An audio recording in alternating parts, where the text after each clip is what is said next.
11 12 13 جمادی الاول ہو گئی مجلسیں، اور فیس بک پہ بھی چل گیا، اور روزانہ 25 30 40 پوسٹیں ہر منٹ پہ آ رہی ہیں، شہادت شہادت شہادت۔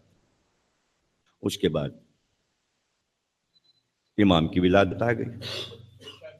ظاہر ہے کہ کچھ لوگوں نے جشن منایا اور کچھ نے نہیں منایا، اس لیے کہ مجلس کو وہ آگے لے جانا چاہ رہے تھے۔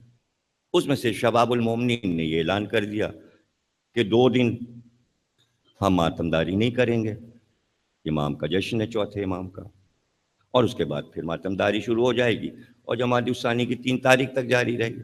یہ اختلاف کی وجہ سے تو یہ مسائل ہو رہے ہیں نا، چونکہ مورخ نے غلط کام کیا۔ اب وہ غلط کام کیا ہیں، اس میں مورخ کی بھی غلطیاں ہیں اور سمجھنے کی بھی غلطیاں ہیں، سمجھنے کی بھی غلطیاں۔ تو میں نے تاریخیں دیکھیں اور میں نے کہا کہ اب حضرت زینب کی مجلس کس دن رکھوں، کیسے رکھوں؟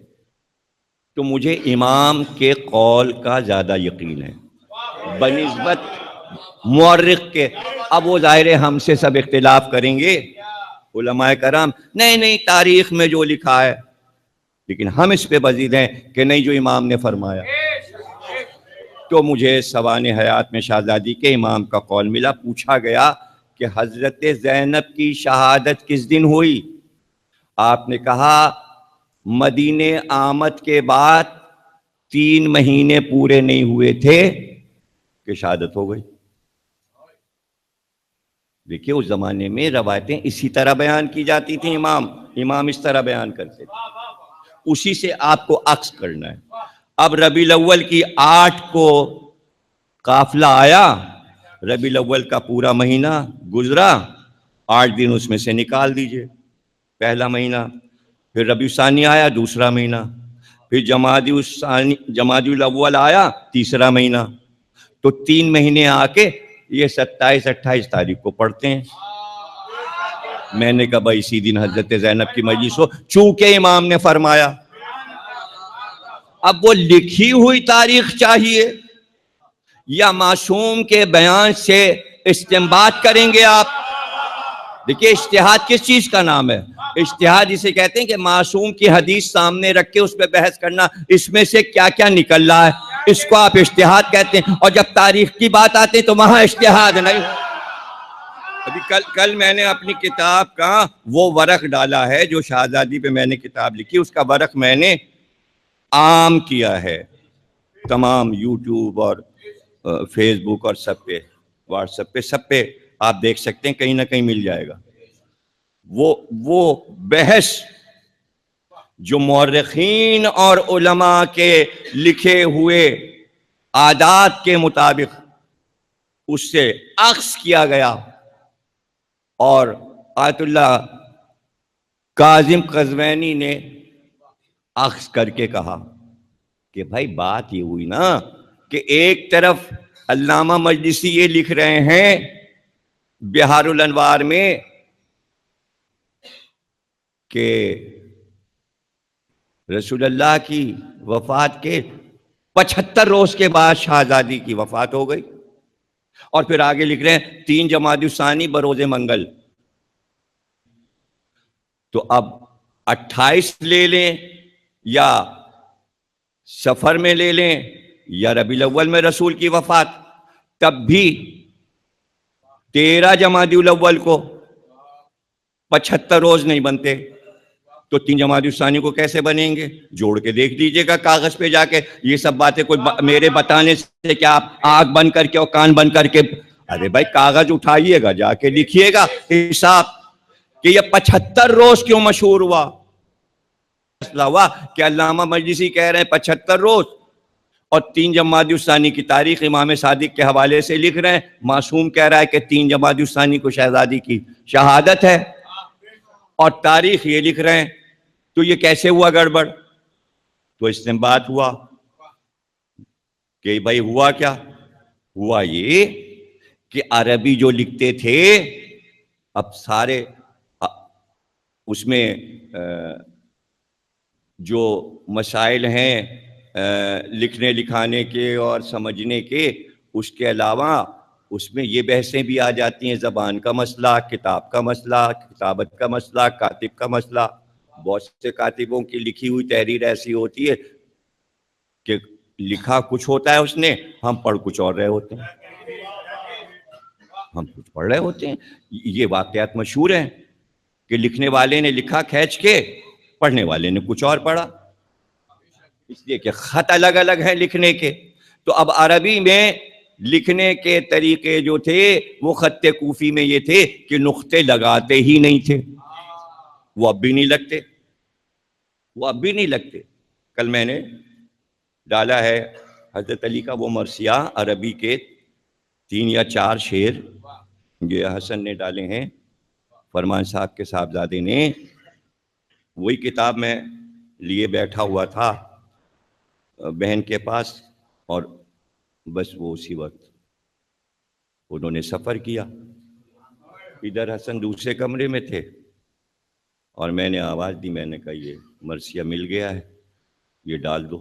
شہزادی کی قبر بنا کے جو مولا علی نے مرثیہ پڑھا، میں نے کہا اس کے 3-4 شعر مل گئے، تو اب اسے آپ دیکھ لیجئے گا پڑھے ہوئے، اس میں نقطے نہیں ہیں، اس میں زیر و زبر نہیں ہے.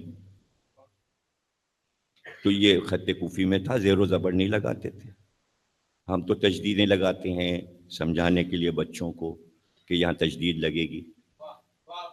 سجاد، سجاد نہیں ہے اس لیے تجدید لگانا. سید، ورنہ سید پڑھا جائے گا اگر تجدید نہیں لگا. تو یہ تو اردو میں بھی مجبوری ہے، یہ عربی میں بھی مجبوری ہے، اس لیے کہ زیر و زبر فارسی میں بھی ہیں، عربی میں بھی ہیں، اور اردو میں بھی وہی آئے ہیں، وہیں سے آئے ہیں. تو انہوں نے کہا کہ بات یہ تھی کہ ایک لفظ ہے سبین، سبین کہتے ہیں 75 روز کو، اور ایک ہے تسین، تسین کے معنی ہے 95 دن.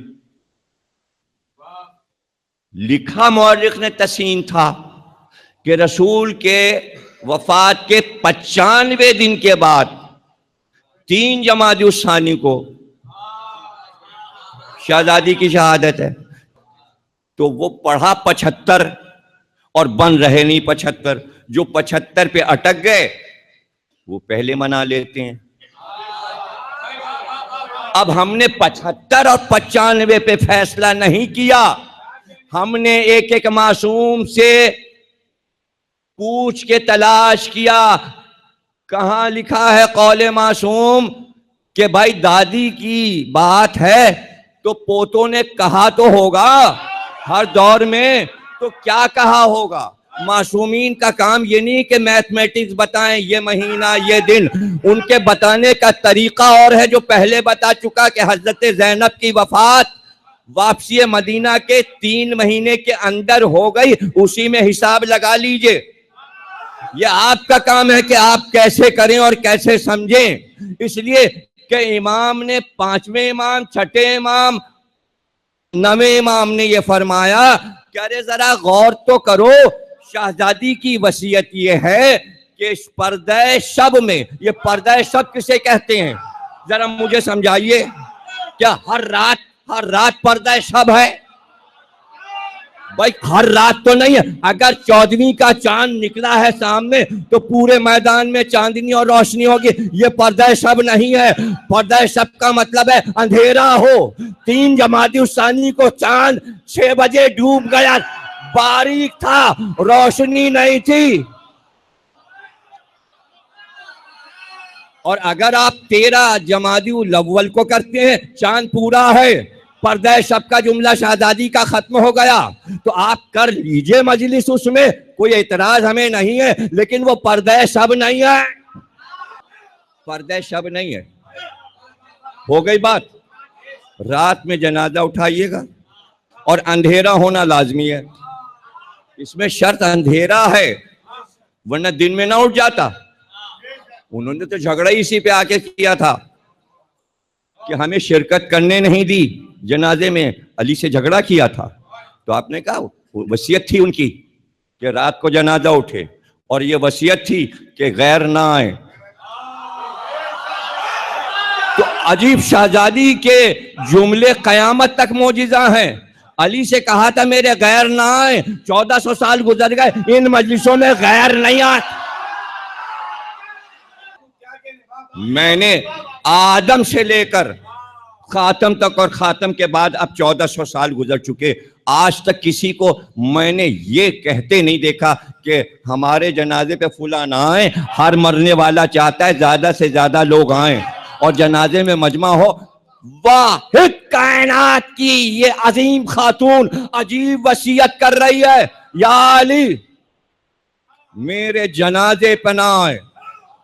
ارے بھائی یہ تو ہے، جملہ ایک اور بھی ہے، جنازے پہ نہ آئے اور ایک اور وصیت ہے، وہ تو پتہ ہی نہ چلی ہمیں، مشہور نہیں ہوا۔